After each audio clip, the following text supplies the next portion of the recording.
Health system का सबसे बड़ा मसला इवैल्यूएशन का ना होना है। इवैल्यूएशन का मतलब होता है असल जड़ पकड़ना, मतलब वो चीज ढूंढना जिसने असल में ये मसला पैदा किया है। क्योंकि जब भी आप सिर्फ सिम्टम का इलाज करते हैं तो असल मसला छुपा रह जाता है और इलाज लंबा होता जाता है। मिसाल के तौर पे सिंपल सी एक सिम्टम है थकन। इसमें डाइव इन करते हैं, जरा देखते हैं असल में ये मसला है क्या। सबसे पहला काम जो मैं करता हूं, मैं ये देखता हूं कि ये थकन शुरू कब हुई, उससे थोड़ी देर पहले आपके साथ क्या हुआ था। अब थकावट या फटीग के साथ अमूमन दो बड़ी सिचुएशंस जुड़ी होती हैं। या तो आप सो ही नहीं रहे इसलिए थक रहे हैं, या फिर आप सो तो रहे हैं मगर फिर भी थकावट हो रही है। आमतौर पे थकावट की सबसे बड़ी वजह नींद की कमी ही होती है। आप सो नहीं रहे लेकिन ये भी किसी और चीज की सिम्टम है कि नींद नहीं आ रही। हमें इस मसले को किसी एनर्जी ड्रिंक के साथ या कोई स्लीपिंग पिल लेके ठीक नहीं करना, हमें ये देखना है कि इसके पीछे असल में है क्या। अब मैं आपको दिखाऊंगा कुछ असल वजह जिनकी वजह से लोग सो नहीं पाते। सबसे पहली वजह है स्ट्रेस।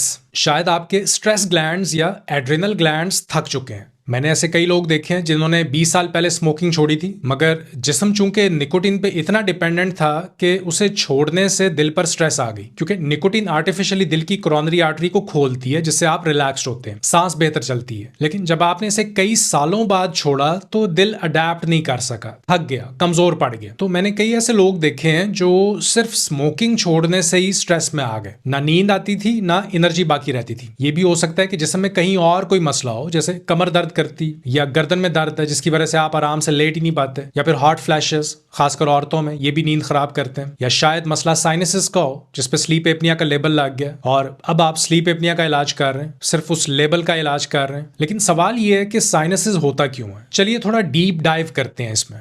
अब साइनसिस की जड़ क्या है, म्यूकस मेम्ब्रेन्स क्यों थिक हो जाती है, इन्फ्लेमेशन की वजह क्या है। अक्सर इसकी वजह होती है विटामिन ए की कमी, और कभी कभार मसला सिर्फ विटामिन ए की कमी का ही नहीं होता, बल्कि ये होता है कि गॉल ब्लैडर से बाइल ही कम निकल रहा है, और जब बाइल कम हो तो जिसम खुराक में मौजूद विटामिन ए को हजम ही नहीं कर पाता। तो चाहे आप कितना भी हेल्दी खा रहे हो, बॉडी उसे एब्जॉर्ब ही नहीं कर पाती। अब दूसरी साइड देखिए, कई दफा एड्रिनल ग्लैंड्स स्ट्रेस में इतना ज्यादा काम करते हैं कि बॉडी में कॉर्टिसोल हार्मोन बहुत ज्यादा हो जाता है। ये हाई कॉर्टिसोल गर्दन के पीछे वाली नर्व्स को कमजोर कर देता है, नर्व्स की एट्रोफी हो जाती है, और ये वो नर्व्स हैं जो म्यूकस मेम्ब्रेन्स के फंक्शन को कंट्रोल करती हैं, इन तक सिग्नल लेके जाती हैं। तो कंट्रोल लूज होता है, साइनसेस फूल जाते हैं। इसलिए जिन लोगों को एड्रिनल प्रॉब्लम्स होती हैं उनमें साइनोसाइटिस की प्रॉब्लम भी बहुत कॉमन होती है। और इंटरेस्टिंग बात यह है कि साइनसेस का इलाज स्टेरॉइड से किया जाता है जो असल में एड्रिनल हार्मोन्स ही हैं। तो आप देख सकते हैं कि ये कनेक्शन कितना गहरा है। और ये एलर्जीज का मसला भी हो सकता है। फिर सवाल ये है कि एलर्जी क्यों होती है। असल में वजह है कमजोर एड्रिनल ग्लैंड्स। इसे अब हम लेयर बाय लेयर खोल रहे हैं, और इसकी वजह कभी कभार न्यूट्रिशनल भी होती है, विटामिन की कमी या पोटासियम का लो लेवल। और ये इसलिए होता है क्योंकि हम सब्जियां कम खाते हैं, या फिर शुगर बढ़ाने वाली चीजें ज्यादा खाते हैं। जिसमें में शुगर इतनी ज्यादा होती है कि ये पोटासियम को बाहर निकाल देती है। तो एक तरफ सब्जियां कम और दूसरी तरफ शुगर बढ़ाने वाली चीजें ज्यादा। कई दफा मसला कैल्शियम की कमी का भी होता है। कैसे?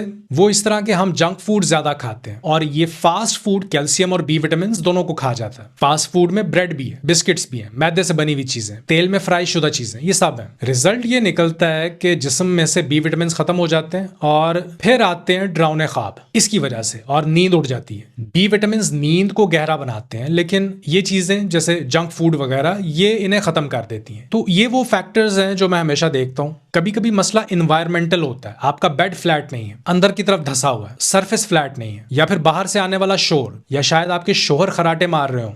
तो ये सब असल वजह हैं जिनको देखना जरूरी है।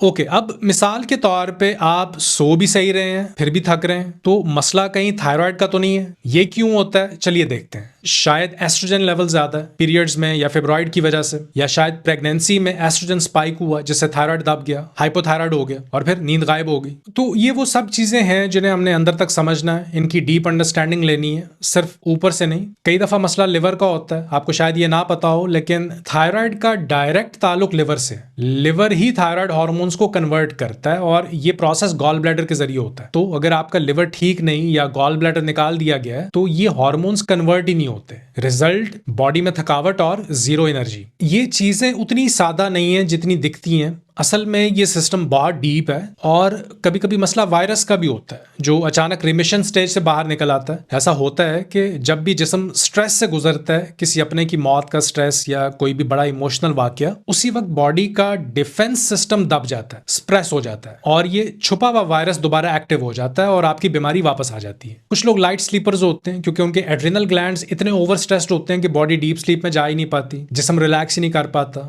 तो ये वो सब लेयर्स हैं जिन्हें हमने आज एक एक करके अनफोल्ड किया। जो पहली बात है वो याद रखिए, सिम्टम को कभी भी असल प्रॉब्लम मत समझिए। सिम्टम्स और रूट कॉज में फर्क समझिए, कॉज एंड इफेक्ट, और हमेशा सवाल कीजिए कि ऐसा क्यों है। उम्मीद करता हूं ये वीडियो आपके लिए फायदेमंद साबित हो। अगली वीडियो में मिलते हैं, अपना ख्याल रखिए, अल्लाह हाफिज।